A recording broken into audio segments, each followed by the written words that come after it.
A photograph by Shirley Toulson. The cardboard shows me how it was when the two girl cousins went paddling, each one holding one of my mother's hands. And she, the big girl, some 12 years or so. All three stood still to smile through their hair at the uncle with the camera. A sweet face, my mother's. That was before I was born. And the sea, which appeared to have changed less, washed their terribly transient feet. Some 20, 30 years later, she'd laugh at the snapshot. See Betty and Dolly, she'd say, and look how they dressed us for the beach. The sea holiday was her past. Mine is her laughter, both wry with the labored ease of loss. Now she has been dead nearly as many years as that girl lived. And of this circumstance, there is nothing to say at all. It's silence, silences.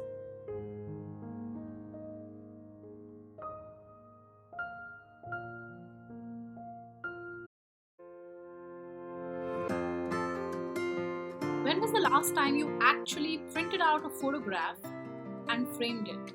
Way before the selfie culture had ruined the significance of a good picture, photographs held a lot of importance in everyone's life. They connected us to our past, they reminded us of people, places, feelings, and stories.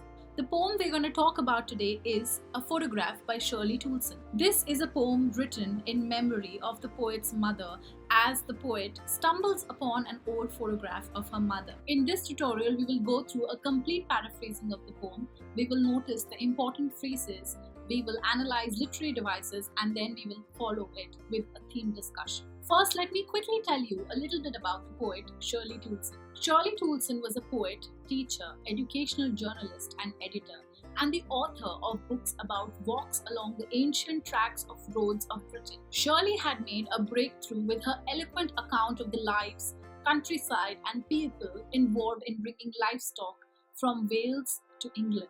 I will now go on and paraphrase the poem. The cardboard shows me how it was when the two girl cousins went paddling, each one holding one of my mother's hands, and she, the big girl, some 12 years or so. In the above lines, the poet talks about a piece of cardboard that she has found that is showing her something.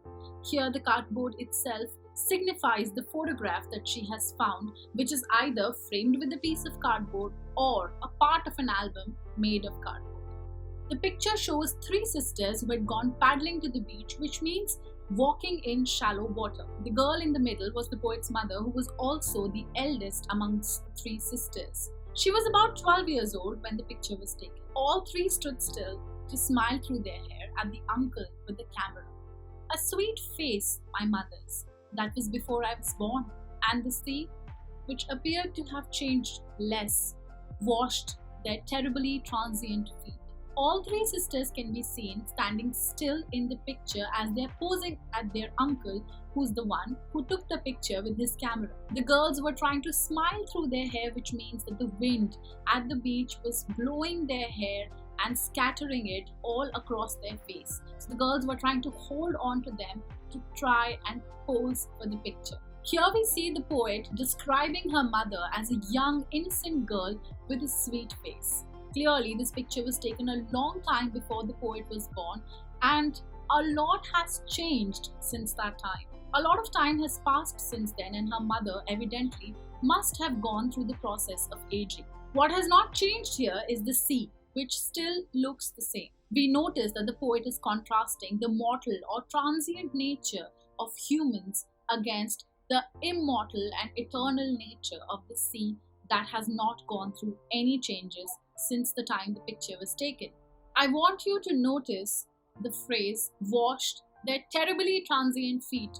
There is a very important literary device which also reveals the theme of the lesson, but we're going to talk about this in the later part of the video. Some 20, 30 years later, she'd laugh at the snapshot. See Betty and Dolly, she'd say, and look how they dressed us for the beach.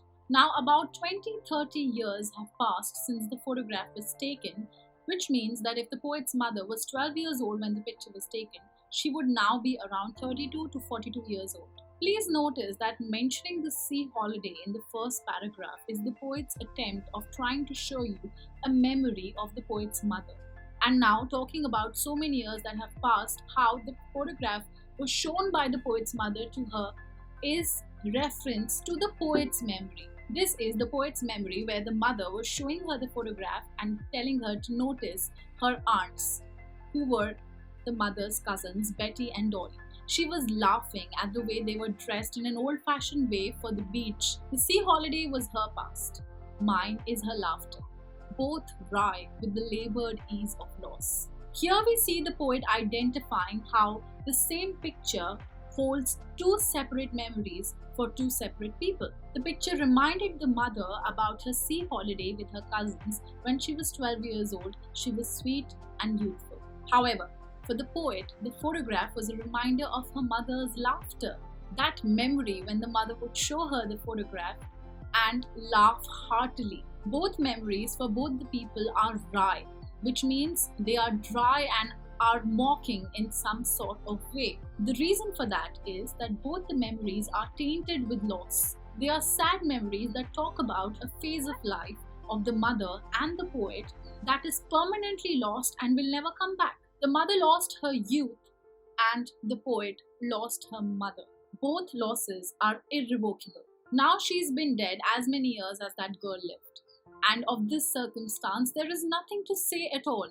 It's silence, silences. Now the mother has been dead for as many years as that girl lived, which in simple words means that the mother has been dead for 12 years.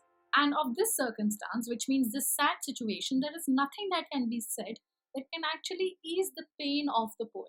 It's silence, silences, which means that the silence created by the death of the mother, by her absence, has silenced the poet, implying that the poet has nothing to say as she is mourning the loss of her beloved mother. She is bearing the pain that is created by this circumstance silently. There are too many literary devices which are used in the poem. We see many phrases with alliteration. Alliteration is repetition of a consonant sound at the beginning of two or more consecutive words. Basically, when two words which come together start with the same sound, we call it alliteration. In the poem, there are many examples of alliteration, such as stood still, through there, my mother's, terribly transient, silence, silences. There is also an example of oxymoron in the poem. An oxymoron is a literary device where two opposite words are joined together. The phrase labored ease of loss is an example of an oxymoron. The word labored means to struggle or face difficulty, while ease implies easily being able to do something without effort. In the above phrase, labored conveys that both the poet and her mother were struggling, trying to cope with their loss. Yet, both realized that the loss was final and they had to accept it.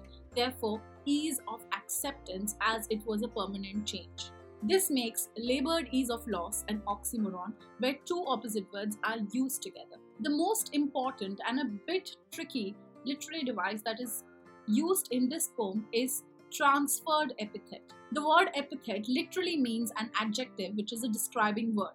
A transferred epithet means an adjective that is used with one noun, but it is actually describing another noun that it is not associated with. The phrase terribly transient feet is a transferred epithet, as the word transient, which means bound to change, is describing the feet of the three girls, but it is actually describing another noun, which is human life in general. It is not just the feet of the three girls which are transient, which are bound to change. Here, by mentioning transient feet, we're talking about all of human life in general and not just the feet that is transient. There is also use of personification in the poem. Personification means something that is not a person is talked about as if it were a person. So here we change something non-human into something that is human. The last phrase says, it's silence, silences. Now, silence is not a person that can silence something else. So here we are treating silence like a person, and hence it is personification. There are various themes raised in the poem. The first one would be transience of human life. By mentioning the transient feat of the poet's mother, the poem talks about the theme of transience of life. Humans are mortal and they have to go through the process of aging and eventual death. This is permanent and nobody can help it. Another important and apparent theme raised by this poem is the eternal versus the ephemeral. The mother who depicts human life is dead, showing the ephemeral aspect of the poem. The sea is eternal as it still stands and hasn't gone through any change even after so many years. By contrasting the permanent and mortal sea with the transient and immortal feet of the girls, the poet has raised the theme of eternal elements in contrast with the ephemeral elements. One of the most clearly raised themes of this poem is fond memories tainted with loss. The poem highlights memories associated with a photograph. The poet looks at her mother's photograph when she went for a holiday with two of her cousins. She remembers how her mother laughed at the way they were dressed for the beach. Now, after so many years of her mother's death, she feels the sea holiday was her mother's past, and her mother's smile is her past. She finds the loss and pain inevitable and inexpressible. Hence, the poem is woven around the pain that we feel at the loss of our loved ones. I hope the poem is now clear to you after this tutorial. If you have any doubts, please mention it in the comments below and I will get right to it. If you like this video, please don't forget to hit the like button and do subscribe to the channel, as I will be posting complete explanation of all the lessons in this year's curriculum. Watch out for the next video as it will be coming out really soon. Till then, bye bye and take care.